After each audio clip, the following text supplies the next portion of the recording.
Մենք բոլորս համարել ենք մեզ ընտրակաշառատու, որովհետև բոլորիս ունեցած պետական բյուջեի հաշվին է, որ կատարվել է։ Շուրջ 30,000 մարդ զրկվում է նպաստից, բայց դա արդեն պարզ դարձավ ընտրություններից հետո, ոչ թե ընտրություններից առաջ։ Ընդդիմությունը քարոշ ընդհանուր բոլորի մասին կուզեմ, ոչ թե միայն ձեր քաղաքական ուժի։ Քարոշչության ընթացքում ընտրություններից առաջ ինչ բացեր թույլ տվեց, որոնք ժողովուրդը չներեց։ Ռեկլամ էին իրանց անում, դիրքերում էին նկարվում, բան, որը ուղղակի անթույլատրելի է։ Ուղղակի դա մի ոլորտ է, որտեղ ինքնագործունեությունը ուղղակի անթույլատրելի է։ Անցնող 5 տարիների պայքարը լոկ քաղաքականի մեջ չէր տեղավորվում, այդ պայքարը իշխանական բռնաճնշումների, ձերբակալությունների, կալանքների, իրավապահ համակարգի տոտալ անօրինական ընդդիմության դեմ ծավալված գործողություններին ներգրավել։ Ողջույն դեպքի սիրելի հետևորդներ, դուք կրկին դիտում եք անվտանգային ԴՆԹ հաղորդաշարը եւ այսօր իմ հյուրը Հայաստան Դաշնքի падգամավոր Գեղամ Մանուկյանն է, բարև ձեզ։ Շնորհակալություն ժամանակ գտնելու եւ գալու համար, սիրով, պարոն Մանուկյան, թերևս դեռ կխոսենք ՍԴ-ի որոշման եւ նոր ԱԺ-ի ձևավորման մասին, մինչ այդ կուզեմ որպես падգամավոր գնահատեք նախկին 5 տարիների ընթացքում ընդդիմության թե խորհրդարանում, թե խորհրդարանից դուրս գործունեությունը։ Կասեմ, որ շատ ծանր պատերազմի մեջ անցած 5 տարին է։ Պատերազմի նկատի ունեմ եւ քաղաքական պայքար, եւ գաղափարական պայքար, որտեղ մեր երկրում իշխանության համար պայքար չի, որ հիմա ծավալվում է։ Հայի եւ հակահայի տեսակների միջև կռիվ է։ Հայ ժողովրդի, Հայաստանի եւ օտար ուղղակի գերիշխանության, օտար ստրկության հաստատման պայքար։ Եվ նաև մի առանձնահատկություն, որ անցնող 5 տարիների պայքարը լոկ քաղաքականի մեջ չէր տեղավորվում, այլ պայքար էր իշխանական բռնաճնշումների, ձերբակալությունների, կալանքների, իրավապահ համակարգի տոտալ անօրինական ընդդիմության դեմ ծավալված գործողություններին ներգրավելու։ Իսկ ասեք, ամեն դեպքում, քանի որ կենտրոնական ընտրական հանձնաժողովի որոշումը չփոխվեց, հա, ՍԴ-ի որոշումով եւ դուք էլ որոշեցիք, որ մանդատները վերցնելու եք падգամավորական եւ ոչ միայն դուք, նաեւ ուժեղ Հայաստանը, մի ալիք բարձրացավ, որը գուցեև արդարացված էր, թե որոշ քաղաքական գործիչների, թե ժողովրդի մեջ, թե ինչու են կրկին վերցնում մանդատ, եթե նախորդ 5 տարում չհասան նրան, ինչին ուզում էին։ Դուք ինչ կասեք այս մասին։ Նայեք, իրականում այսպես է, ամբողջ աշխարհում էլ այս ընդդիմություն իշխանություն պայքարը լինում է։ Եվ չկա որևէ երկիր, որտեղ ընդդիմությունը չհաջողի այդ 5 տարվա մեջ իշխանափոխություն իրականացնել, թեկուզ հաջորդ ընտրություններում էլ չհաջողի, ու ասեն ուրեմն ընդդիմությունը պետք չի, ընդդիմությունը թող գնա տուն։ Որովհետև իրականում այդ պայքարը շարունակական է մինչև նպատակին հասնելը։ Օրերս գործընկերներով մի հարցի շուրջ քննարկման մտքի վրա ստեցինք զրուցել։ Մենք պայքարում ենք ոչ թե անամբեր ուզում ենք հասնենք հաջողության, այլ համարում ենք, որ ճիշտ։ Եվ իրականում նորից եմ կրկնում, այս պայքարի մեջ որքան որ դու պայքարում ես այս իշխանության հեռացման համար, որպես նպատակակետ, բայց նաև այս պայքարի մեջ դու հասկանում ես, որ ամեն րոպե որպես պահակ պետք է փորձես արգելակել այն բոլոր քո երկրի, քո պետականության, քո ինքնիշխանության, քո ժողովրդի, քո ազգային կառույցների, հաստատությունների, եկեղեցուց սկսած մինչև մեր ազգային ինքնություն, դրա դեմ պայքարի դեմն առնելու համար եւ ամենօրյա դա աշխատանք է։ Իսկ եթե արդյունք ասեմ, պարզ մի բան եկեք հաշվարկենք։ 21 թվականի խորհրդարանական ընտրություններին ԿՊ-ն ստացել էր սահմանադրական մեծամասնություն։ Այսօր չունի սահմանադրական մեծամասնություն, դեռ ավելին 50%-ի քվեն չի ստացել, հակառակ այն բոլոր վարչական ճնշումների, վարչական լծակների կիրառման։ Իսկ ինչպես է գնահատում նրանց այս դեպքում քվեների հիմքում, այսպես ասած, կան կաշառքներ, կան վարչական ռեսուրսների կիրառում, թե ոչ։ Նայեք, իրականում Հայաստանում ամենամեծ ընտրակաշառքը, որը բաժանվել է, եղել է 2026 թվականին։ Նախորդ բոլոր ընտրություններին ընտրակաշառքը եղել է այս կամ այն պատգամավորի տեխնացուի գրպանից կամ այս կամ այն քաղաքական ուժի որոշ համակիրներ։ Սա աննախադեպ էր, որովհետև այս անգամ ընտրակաշառքի աղբյուրը քսակը մենք բոլորս համարել ենք մեզ ընտրակաշառատու, որովհետև բոլորիս ունեցած պետական բյուջեի հաշվին է, որ կատարվել է։ Նույնիսկ գիտեք, Սահմանադրական դատարանի որոշումը մի քիչ որպես նախկին լրագրող եմ ասում, էլի, հետաքրքիրն ինչ է,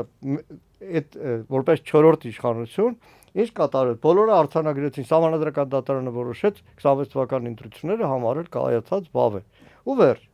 ոչ մի ուրիշ բան։ Բարի քննադատություն համարեմ, գործընկերային քննադատություն համարեմ։ Բայց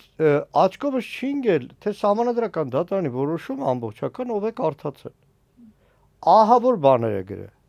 Օրինակ գրել է, որ համարել է կենտրոնական ընտրական հանձնաժողովի ԲՀԿ-ի ձայներ պակասացնող երկու ընտրատեղամասերի քվեների անվավեր ճանաչել է սխալ։ Վերջում ասել է, բայց ես իրավունք չունեմ փոխեմ վերաքվեարկություն նշանակեմ։ Համարել է, որ նախընտրական շրջանում իշխանության կողմից սոցիալական այդպիսի ծրագրեր իրականացնելը բնականաբար ազդում է ընտրողի վրա, այսինքն անուղղակի ասել է, որ ընտրակաշառք է, իսկ ընտրակաշառքը համատարած է։ Եթե այս կամ այն ուժին կամ անհատին կմեղադրեն 1 ընտանիք, 2 ընտանիք, 100 ընտանիք կաշառելու, սրանք մի որոշմամբ, մի գրչի շարժումով պետական բյուջեի հաշվին մոտ 650,000 մարդու թող ներող լինեն մեր բոլոր տատիկ-պապիկները, մեր բոլոր թոշակառուները, նրանք շատ ավելին են արժանի, քան են վարձատրությունը այն թոշակը, որը կա։ Բայց մի օրվա մեջ պետական բյուջեով չնախատեսված, մի օրվա մեջ ստորագրեցին ընտրակաշառք։ Դեռ ավելին մեկ էլ պարզվեց, որ այդ 10,000 դրամը, որ բարձրանում է, դրա արդյունքում շուրջ 30,000 մարդ զրկվում է նպաստից, բայց դա արդեն պարզ դարձավ ընտրություններից հետո, ոչ թե ընտրություններից առաջ, որ այն օր աչքովս ընկավ մի հարցազրույցում պապին ասում է չիբուխը թանկացել է սիգարետը, ընտրություններից հետո պարզ դարձավ, որ սիգարետ, ալկոհոլ, բենզին, դիզվառելիք Հայաստանում թանկանալու է, որովհետև դա էլ ընտրակաշառք ու ցանկ կարող ենք ներկայացնել, թե ինչ տոտալ ընտրակաշառքի ձևեր են եղել։ Այդ հայտնի հրամանատարներից կանդազի ձերբակալությունը, որը կա, այդ զրույցի մեջ լավայինայի մասին է, լավալնելուի մասին է ասում, լավ ասում, մենք որ հաղթենք գործ կտաս, ինձ հա կտամ գործ։ Բայց իշխանությունը այդ ձևի հազարավոր պաշտոնական մակարդակով է խոստումները տվել։ Հասկացա։ Իսկ ասեք, քանի որ ժողովրդին նախապես էլ ասվում էր ընդդիմության կողմից, որ այդ ամենը մինչ ընտրություններ են կամ ընտրություններից հետո նոր կզգաք, հա, արդյունքը, պտուղները նոր կքաղեք։ Կասեք, անգամ այս իրավիճակում ինչու հասարակության շատ մեծ զանգված չհավատաց ընդդիմությանը։ Չէ՞ որ որքան էլ գնահատենք վարչական ռեսուրսի օգտագործումը, որքան էլ գնահատենք տարբեր իրավիճակներ, բայց նրան Նիկոլ Փաշինյանին եւ իր կառավարությանը կան ձայն տվողներ։ Հա, կան։ Եվ ովքեր չեն հավատում ընդդիմությանը։ Եվ շատ տարբեր շերտեր այստեղ կառուցվածքն, մարդիկ, որ անկեղծ հավատում են այդ Նիկոլի բանին, էլի։ Խեղճ է, հարիվ է, մեր նման է։ Մի շերտ, որը ուղղակի Նիկոլի ստերին էր հավատում։ Թոր ունեցող, բանակում զավակ ունեցող, մենակ խաղաղություն լինի բանով։ Մի հսկայական բանակ, որ իրենց շրջանակում կարող են համարել անկախ, սեփական կարծիքն ունեցող, ամեն ինչից դժգոհող, բայց այս անգամ առի պաշտոն է, չեմ ասում բարձր պաշտոնյաների մասին, մանկապարտեզի դայակից սկսած պոլիկլինիկայի բժշկու վերջացրած ուղղակի նաև հոգեբանական այդ տերորին ենթարկվելը, որովհետև այսօր աչքովս ընկավ եվրոպացիները մշտական ներկայություն են արդեն Հայաստանում հիմնում իբր հիբրիդային պատերազմի, բայց այդ հիբրիդային պատերազմը ում կողմից էր Հայաստանում մղվում։ Դետալներից մեկը, որ մեծ տարածում գտավ մի նյութ լրագրողական, իբր թե ստեղծվել է մի ծրագիր, որը այսպես իմանալու է ոնց է քվեարկել, պատահական չէր։ Դեպք գիտե, որ մանկապարտեզում աշխատող երիտասարդ աղջիկ է, ասել է չեմ ուզում, բայց Նիկոլ եմ քվեարկելու, որովհետև մեկը իմանալու են, թե ոնց եմ քվեարկելու։ Այդ ենթագիտակցերն ազդեցություն էր։ Մի մեծ քարոզչական գործիք, որը պայթեց օրերս, երբ որ ԱԱԾ-ն վերջապես տեղեկանք տրամադրեց, որ անցնող տարվա մայիս-հունիս հատվածում, նույն ժամանակվա հատվածում Հայաստանի անձնագրով Ռուսաստանից ընդամենը 3000 քանի 100 մարդ ավել է եկել այս ընտրություններին, բայց 3 ամիս իշխանության ամբողջ քարոզչական այդ ահաբեկչությունը սեփական ժողովրդի նկատմամբ այդ էր, որ այ տեսակ ռուսները ընդդեղից մարդիկ են ղրգում, հեսա գալու են ձեր տեղը որոշեն, մի հիմարագույն հարցազրույցից մի կտոր հովանավորական սոցմեդիայում առավոտվան գիշեր տարածում են, որ իրականում իրոնիայով այդ մեր հայրենակիցը, որ հիմա քրեական հետապնդման տակ է, ասում է դա եկել եմ այսօր, եկել եմ քվեարկելու եմ, հետ եմ գնալու երեխեքից տանելու եմ։ Ամբողջությամբ իրոնիայով կրկնում եմ անթույլատրելի արտահայտություն, բայց իրականում ոչ թե այդ օրները եկել, նախորդ օրը մամայի ծնունդիները եկել, երեխաների հետ չի եկել, երեխեք անչափահաս չեն, չափահաս մարդիկ էին, հետները չէին եկել, բայց դա սարքեցին հիմնական թիրախներից մեկը։ Եվ նաև փորձեցին այդ նույնիսկ տնտեսական հարցերում եղած խնդիրները Ռուսաստանի հետ, այդ մեծ հեքիաթները սարքեցին, որ թե սա Եվրոպան մեր ապրանքը տանելու են, որ աչքովս ընկավ իշխանական մեծագույն քարոզիչներից մեկը հասել է մտքի թռիչք հասել այնտեղ, որ ժողովուրդ Եվրոպայի շուկան այնքան մեծ է, այս մեր ապրանքը շատ քիչ է։ Վախեցեք, որ Երևանում ծիրանը օրինակ չի դառնա 10000 դրամ։ Բայց այն որ Եվրոպանը չափանիշների չի վերցնում, դա թե իրականությունը լրիվ այլ է։ Շատ լավ, ես նաև կուզեմ հասկանալ, որ քանի որ դուք միշտ աչքի եք ընկել ընդդիմության մեջ որպես, ինչպես ասում են, ամենախոսող, ամենաառաջին գծի, հա, ներկայացուցիչներից մեկը, ում հետ կարծես թե մարդիկ թե քայլել են, թե լռել են, թե պայքարել են, ես կուզեմ ձեր գնահատականը նաև այն մասին, թե ընդդիմությունը ընդհանուր բոլորի մասին կուզեմ, ոչ թե միայն ձեր քաղաքական ուժի քարոզչության ընթացքում ընտրություններից առաջ ինչ բացեր թույլ տվեց, որոնք ժողովուրդը չներեց ընդդիմությանը։ Չէ, ներել չէր, գիտեք։ Որովհետև ժողովուրդը մի պահ շատ հավատ ուներ ընդդիմության ասածների հանդեպ։ Նույն ձևի մնացել է, ես իմ քանակերի վրա եմ էլի ամբողջությամբ ֆոկուսացնում։ Այսինքն նույն ձևի մարդիկ ամեն րոպե փողոցում ոնց որ դժգոհում էին վիճակից, հիմա էլ են նույնը։ Ես հիշում եմ ընտրությունների հաջորդ առավոտյան իջել եմ քանակեր, այսպես քանակերի կենտրոն Մոնիկան ինչ եղավ։ Շոկի մեջ էին, որտեվ նաև իրենց շրջապատում շատ քիչ են հանդիպում մարդիկ, որոնք իրականում հրապարակային ասում են, որ Նիկոլ Փաշինյանն են ընտրել։ Բան չի փոխվել։ Իսկ ինչ վերաբերում է քարոզչության մեջ ինչն էր սխալ, չեմ ասի սխալ։ Գիտեք, կարելի է այս մի քայլը այսպես անել, այս մի քայլը այսպես անել։ Ես ավելի շատ կասեի կան կարմիր գծեր, որոնք մենք երբեք չենք անցնում։ Կա որոշ տեղեր, որ միգուցե մենք սխալ ենք ընկալում իրականությունը, ինքը շատ խորքային այս վերլուծության նյութ է։ Նայեք, ես օրինակ ասեմ, չեմ ուզում դեր քաղաքական կողմնորոշման մասին հրապարակային խոսեք, բայց ենթադրում եմ, այս տաղավարում եղած ովքեր որ կան, իրենց համար այդ Նիկոլ Փաշինյանի խաշլամա ուտել հետո ելակը, բանը ամեն ինչը ձեռներ ուսուն, բերել երկու բանը թշերը ուռացրած տգեղա, չէ, տհաճ է։ Իհարկե, տգեղա։ Բայց մեզ թվում էր, որ այդ տհաճությունը տոտալ է դառնալու։ Բայց հետո մեկ էլ անդրադարձանք, որ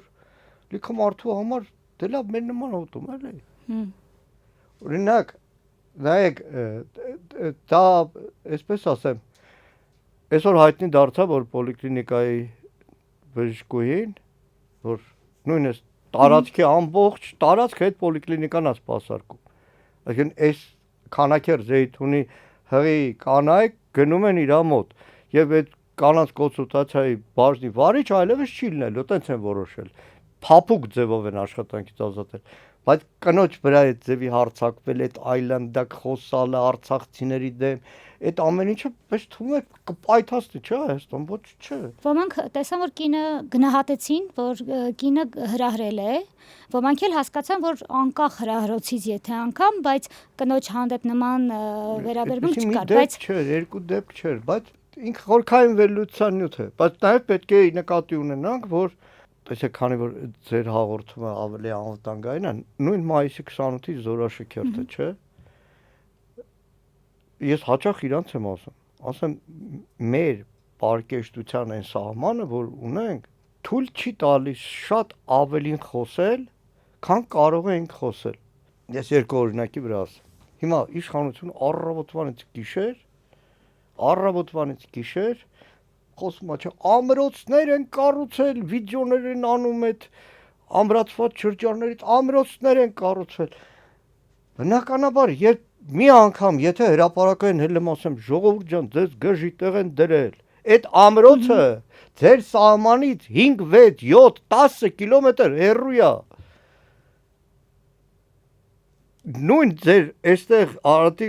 մարզի օպերատորը, եթե իմանա այդ ամրոց կոչվածը իրանց մարզում որտեղ է կառուցված, այդ թող հանրապետության հրապարակում մի հատ ավելի մոդեռն ամրոց, մեջտեղ ցվետամուզիկա դնեին, ասեին ամրոց են կառուցել։ Երկրորդը, որ ազդում է իշխանության քարոզությունը, նայեք, մայիսի 28-ի շքերթի հաջորդ օրն է, մի առիթով հարցադրություն պատմել եմ։ Մտել եմ խանութ, էլի Քանաքերձեյթում, Ծառավաղ։ Մի մարդ էր դիմացած կանգնած հերթեր։ Ինձից հետո եկավ մի զինվորական։ Առաջի բանը, որ աչքս ծակեց, հին զինվորական ֆորմով էր, որտեղ մայիսի 28-ին հայտարարվեց բանակը նոր հանդերձանքով, վայ, նոր հանդերձանք, գլխավոր շտաբի պետը ինչ որ երևի Հնդկաստանից էր բերել գեներալսկի նոր կիտել էր հագել, բոլորը այդ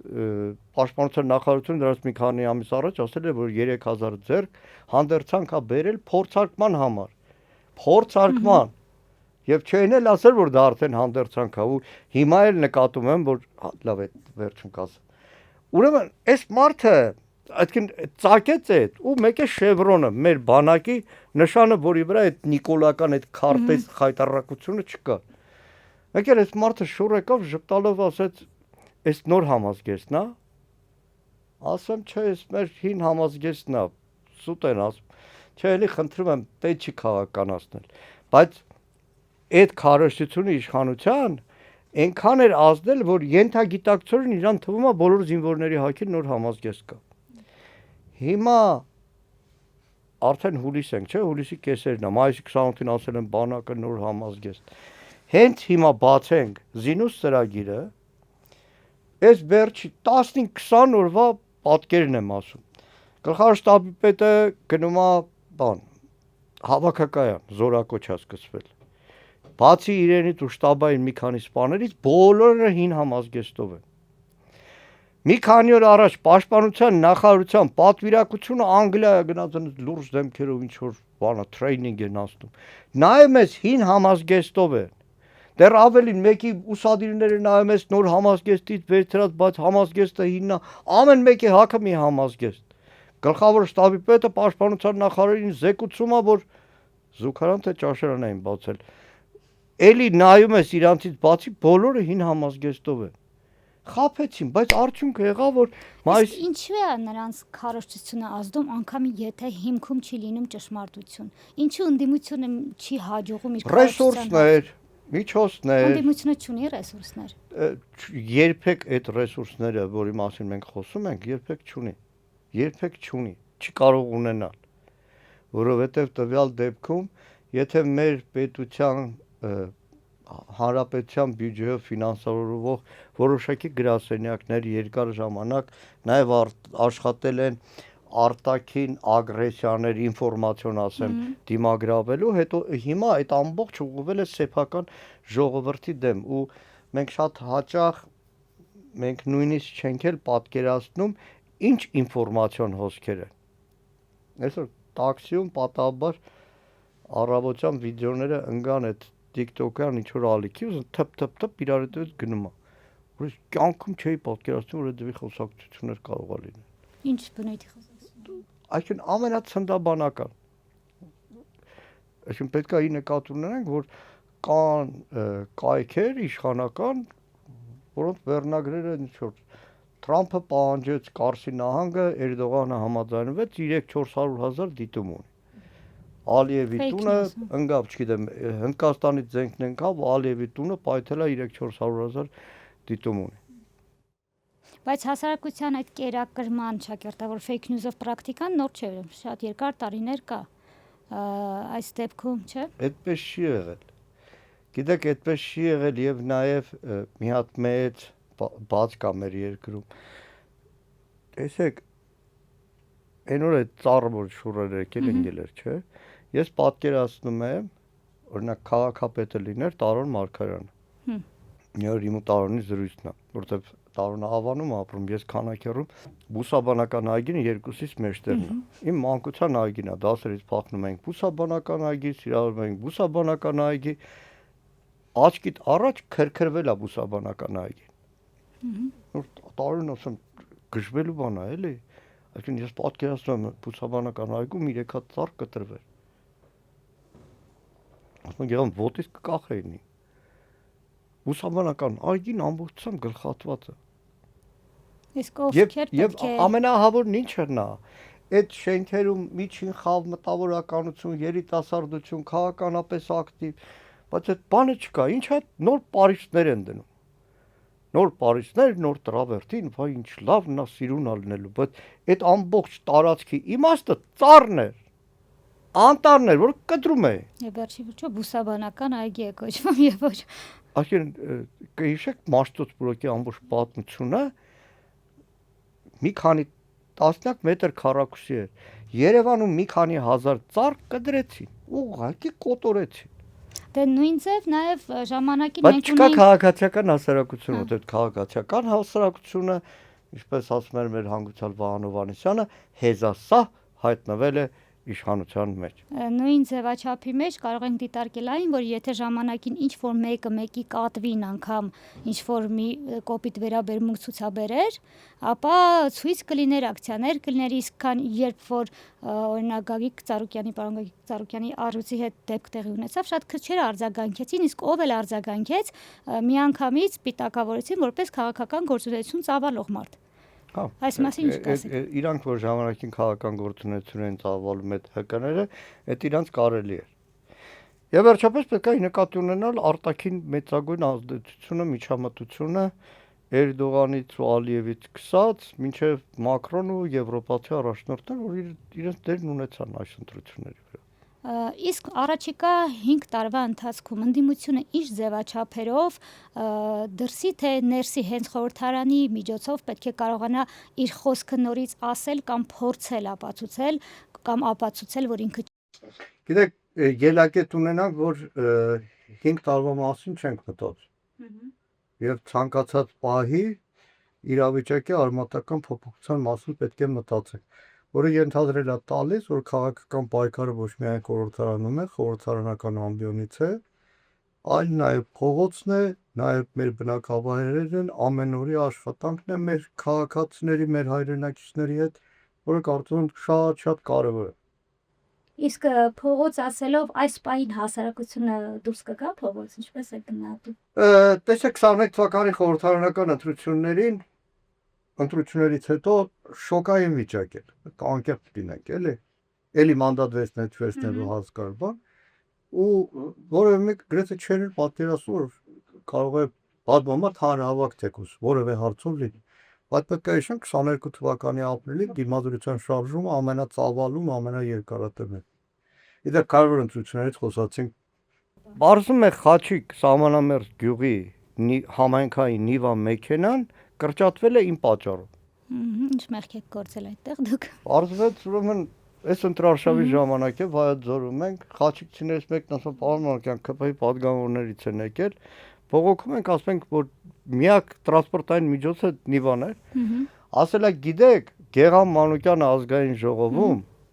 բողոքեց պատավատապետությունից, դրա համար այս մեքենան կրճատել է։ Իսկ 3 տարի առաջ բյուջեի ժամանակ Ալեն Սիմոնյանի նոր մեքենայի ժամանակ։ Ալենի չէ, ընդհանրապես Նիկոլ Փաշինյանին ասեմ, լսի, այս անգամ որոշել եմ, այն ինչ որ դու նախորդ տարիներին որպես ընդդիմություն ելույթ ես ունեցել, երթով ասեմ։ Ու ասեցի, պատավատապետություն, դու ես ասել, քաղաքի տրանսպորտի վարչության պետը ավտո պետք է չունենա։ Հաջորդ օրն ասեց, ես էլ պարզեցի Տիգրան Ավինյանին զանգեցի, որ տրանսպորտի վարչության պետը ավտո ունի, ասի որ չպետք է ունենա։ Հաջորդ օրվանից կառավարությունը որոշեց պատավատապետության դեմ պայքարել։ Ինչ արեցին։ Պաշտպանության նախարարությունը մոտ 10-12 հատ ավտոբուս ուներ։ Մեր պարզ հայրենակից աշխատողների համար կրճատեցին։ Ազգային ժողովը պարզ ավտոբուսներ ուներ աշխատակիցների համար։ Կրճատեցին։ Բայց փոխարենը նախարարներ, ազգային ժողով, էլեկտրոմոբիլներ, Նիկոլ Փաշինյանի շարասյունն էլ արդեն աշխարհը ծայր չի ճանաչում։ Բայց Խաչիկ գյուղում այդ նիման որ կրճատել են, այ եթե ես ելույթ ունենամ ու պատավատապետությունը չխոսայի, Խաչիկում նիվա կլներ։ Անկամ այստեղ այդ քարոզության այդ կեղտը երևում։ Շատ լավ։ Մենք խոսեցինք անվտանգությունից եւ մի այսպիսի հարց եմ ուզում տալ կապված ՈՄԱ-ի գմբեթի հետ ժամանակին եւ հիմա էլ դուք խոսում եք գմբեթի դեմ, որը իրենից կարծես թե դրական իրողություններ ներկայացնում։ Ինչպես կբարձրացրեք։ Ես չեմ խոսել գմբեթի դեմ։ Ես պարզապես հատկապես որ Թուրքիայի մեջլիսում էին այդ շրջանում քննարկում գմբեթը եւ դուք էլ կարծես թե գմբեթի դեմ խոսեցիք։ Չէ, դրանից է։ Նայեք, իրականում հետեւյալն է հարցը։ Ես ամեն ինչ անում եմ մեր երկրում թմրանյութը արգելել։ Ամեն ինչ պատրաստ եմ դրա համար, որտեվ համարում եմ, որ թմրանյութը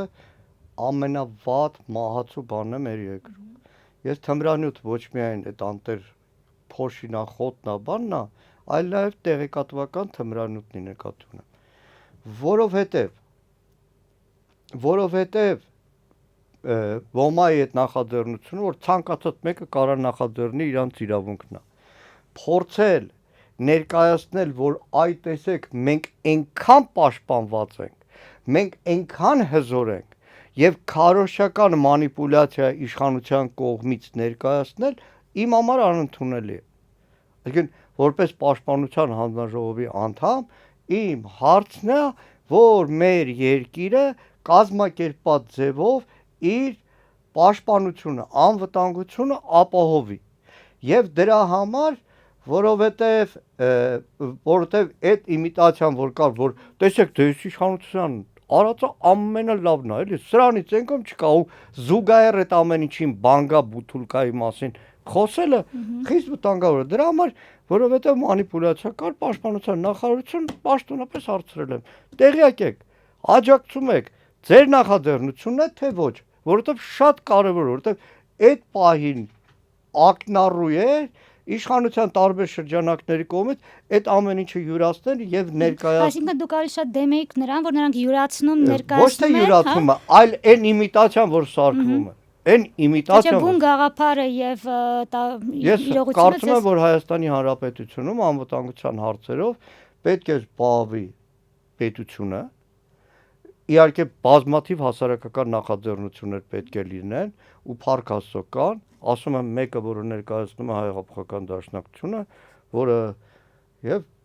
Արցախյան առաջ պատերազմի եւ քառօրյա պատերազմի եւ 44-օրյա պատերազմի դրա օրինակներն ունի, բայց նաեւ այդ առումով դա պետք է արվի ամբողջությամբ պետական համակարգին զուգահեռ։ Իդեպ ասեմ, որ իսկ եթե պետական համակարգը ինչ որ հարցերում թերանում է, բայց մասնավոր մարդիկ կարողանում են ուրեմն պետք է ամեն ինչ անել, որ այդ պետական համակարգը աշխատի։ Եվ եզակի դեպք չի, իդեպ ձեզ ասեմ, որովհետև նույն 44-օրյա պատերազմից հետո համացանցում այդ թվում իշխանության ներկայացուցիչների մասնակցությամբ ողողված է ինչ որ Ամերիկայից հեռադիտակ բերեցի, ջերմատեսիլ բերեցի, սա բերեցի, առավոտվան գիշեր ռեկլամ էին իրանց անում, դիրքերում էին նկարվում, բան, որը ուղղակի անթույլատրելի է։ Ուղղակի դա մի ոլորտ է, որտեղ ինքնագործունեությունը ուղղակի անթույլատրելի է։ Ուղղակի անթույլատրելի է։ Եվ իրականում նաև, գիտեք, պետք է անկեղծ ասեմ։ Հիմա շատ մոդա է դարձել հրաձգարաններ գնում են շատ նուրբ հարց կա։ Երիտասարդ կրթված, ենթադրենք այթիշնիկ տղա է, որը երկու կիրակի գնում է հրաձգարան։ Լավ ֆորմա է առնում խանութից, բան, գնում է հրաձգարան, կրակում է, ինքնաբավարարվում է, մեկ, նաև լուսանկարա դնում բան ու մեկ էլ զգում ես, որ հանրային կարծիքա ձևավորում, որ տեսեք, դե ուժեղ ենք, էլի, էս ենք, բայց երբ որ խորքում դու տեսնում ես բազմաթիվ խնդիրները, դու ասում ես պետքա համակարգված այս հարցը լուծվի եւ ոչ թե այսպես անհատական նախաձեռնությունների հիման վրա։ Ես համաձայն եմ, որ հարցը մանավանդ ինչ վերաբերվում է ԲՊՆ-ի եւ ինչ վերաբերվում է երկրի պաշտպանությանը, բնականաբար պետք է նախ եւ առաջ համակարգված լուծվի, բայց եթե համակարգված լուծում չկա, մասնավորի գործունեությունը որոշակիորեն թույլ չտալ կամ մտածել թե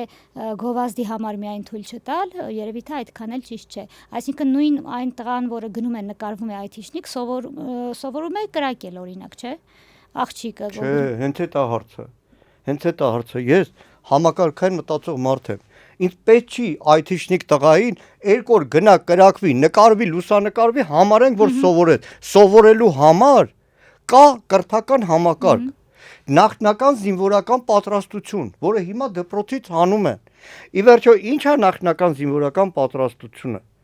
դեռ այդ խորհրդային միությունից եկած ծառայությունը երկար է եղել այն ժամանակ 3-4 տարի է եղել ոնց անենք որ ծառայությունը կրճատենք ի վերջո ծառայության մի կարևոր մասը 1-2 տարի ուսումնական ծառայություն է եկեք այդ տեղափոխենք դպրոց պետության վրա բանակի թիվը շատ ավելի փոքր կլինի ծախսը փոքր կլինի բայց այդ ուսումնական փուլը դպրոցում կանցնեն եւ հիմա որպես համակարգային մտածող մարդ շատ ավելի կարևոր է դու այնպիսի կրթական համակարգ նախնական զինվորական պատրաստություն մտցնես որ այդ կրակելն է, ձեռնառում նետելն է, չգիտեմ, վազելն է, դիրքավորվելն է, հետախուզությունն է, կողմնորոշումն է, հազար ու մի տեսակ բան, դու անցկացնես դպրոցում։ Այն ինչ որ իմ սերունդը որ խորհրդային միությունում էր առնվազն դպրոցների մեծ մասը ունեն հրաձգարաններ, որ հիմա համարվում է շքեղություն։ Դե մեր տարիներին անգամ մենք կրակելու էինք։ Հիմա երբ որ փորձում են էտել հանել դպրոցից կրթություննախարարությունը արդեն դե խաղաղություն է, հենց այդ է, ես ինչի եմ ի սկզբանս իմ քաղաքական պայքարը այդ համակարգայնության հարցը լուծելն է։ Հակառակ դեպքում այդ ինքնագործունեությունը ինքը բանա դարձնելու ամբողջությամբ քաոտիկ վիճակ։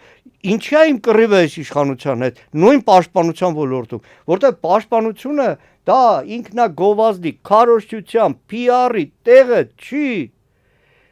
Երբ որ այդ հերնանիտատ ատեստացիա կոչված է, որ կռիվ եմ տալիս, որ չի կարելի գեներալներին 100 անգամ եմ խոսել, չի կարելի գեներալին հանել տուրնիկի վրա կախել, թե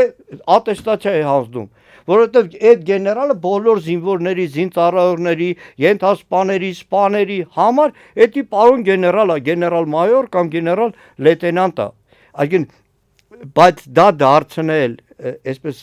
ուշք ու միտքը երբ որ բանակի հետ կապած դնում ես քարոզչության ու ամեն ինչը սևացնել դարձնել որ 22 թվականից առաջ զենք չունենք 22 թվականից առաջ զենք չի եղել դրա համար մայիսի 28-ի շքերթին ցույց ենք տալիս միայն 22 թվականի հետո գնված զենք լավ 19-ին է X30-ները գնում իրանք են չէ գնում որ ամբողջ գրման գործընթացը էլի մի հատ սելֆի անելու մեջ էր։ Իսկ ռազմամարզական կառույցների մասին, օրենքի մասին ինչ կասեք, որը այդպես էլ, այսպես ասած, չընդունվեց։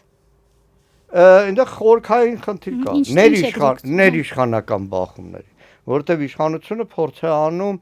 այդ ամբողջը, այսպես հսկողության տակ վերցնել, ամբողջությամբ sense մամլիչի տակ վերցնել եւ այնտեղ ներիշխանական Վիլեն Գաբրելյանի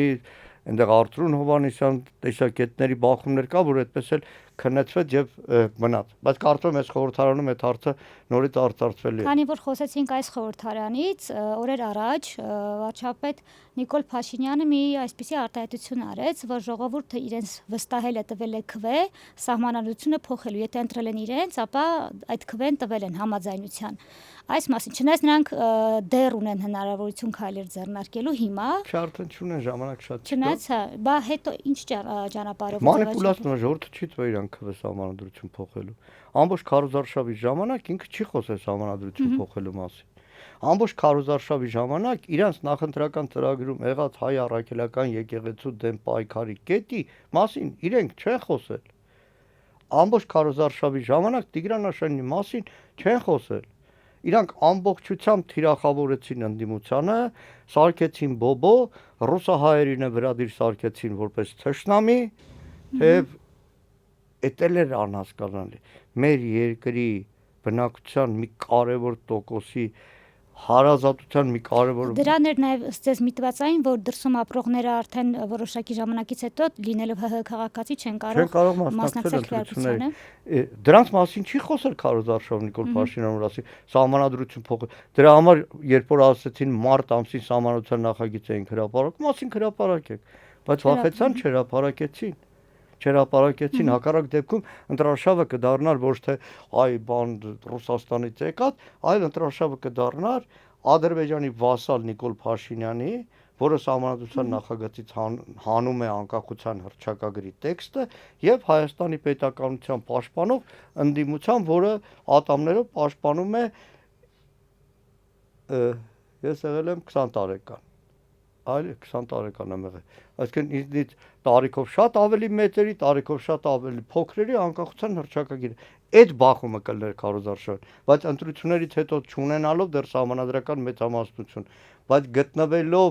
իր խոստումներին գերին, որը տրվել է Ադրբեջանին, որ փոխելու է սահմանադրություն, երկու քարե արանքում է մնաց։ Դա ինչպես է իրագործելու, քանի որ ինչպես արդեն նշեցիք, չունի այդ չի կարողանալու։ Չի կարող։ Դե ուրեմն ապրենք, տեսնենք ինչ է լինելու։ Շնորհակալ եմ եւս մեկ անգամ, իսկ մենք կհանդիպենք մի շաբաթ